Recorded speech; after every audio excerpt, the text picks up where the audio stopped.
Hello and welcome to Barnes & Ask the Experts. I'm Dan Holthaus and this is Jessica Doremus, and we are here today to talk a little bit about when a plan is required to get an audit done and what actually is entailed in a first-year plan audit and a plan audit in general. So welcome. Jessica, can you tell us a little bit about the rules around when an employee benefit plan becomes in a position where it needs to have an audit? Thanks, Dan. So the requirement for needing a plan audit recently just changed. So for plan year starting January 1st, 2023 or later, plan audits are now needed if you have 100 participants with a balance. So for the 2023 plan year, this is looking as of the beginning of the year. So you'll look as of your participants with a balance as of January 1st, 2023.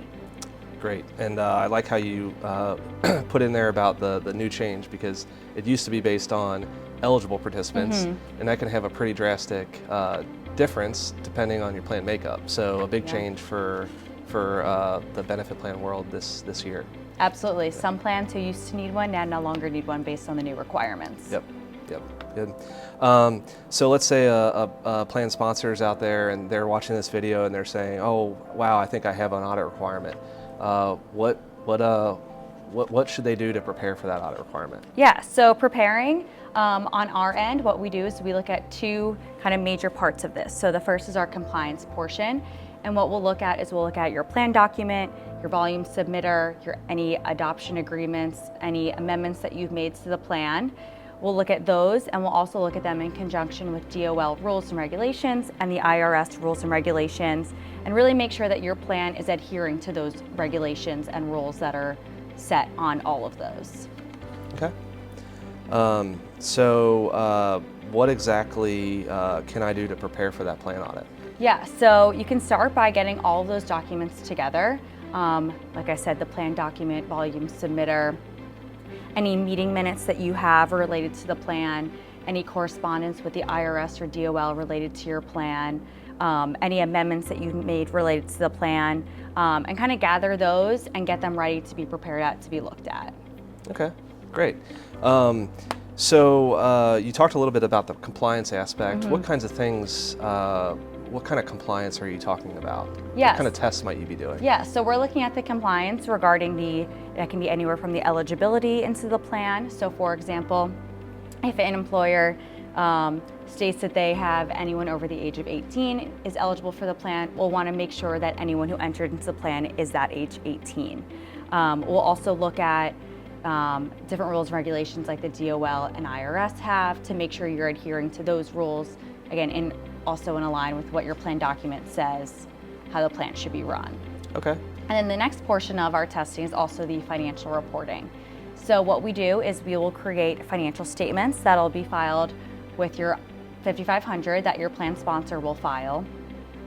This isn't as timely for us. We spend most of our time on the compliance portion of the testing, but the financial reporting is still important and needs to be done. However, for us, we're looking at more the compliance aspect. Okay. So we're doing all this compliance testing. I assume that there are errors that happen. What are some of the kind of common errors that we might find when we're looking at all of this compliance? Yeah, so we typically see three common errors. The first is eligibility.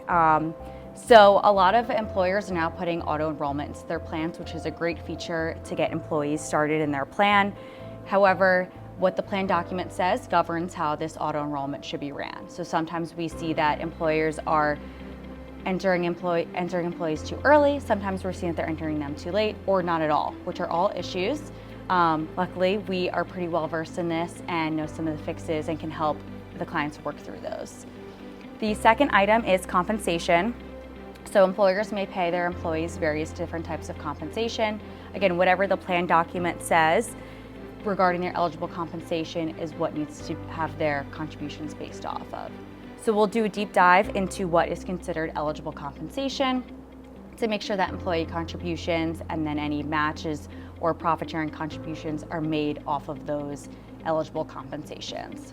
The third and probably the hottest topic that the DOL goes off of is the timely remittance of employee contributions. They want employers to remit employee dollars as soon as administratively feasible. This can be anywhere from 1 to 2 days after payroll is paid, and there are some pretty steep penalties if this doesn't happen. We take a very close look at all three of these issues, among other types of items in our audit. However, the third item with the employee contributions is the hottest topic that the DOL looks at. Great, thanks, Jess. And for any more information about our employee benefit plan practice, please go to barnesdna.com. We also have a new video series coming out on common plan errors, where Jess and I are going to talk about some of the errors that she just talked about. So thanks for joining us.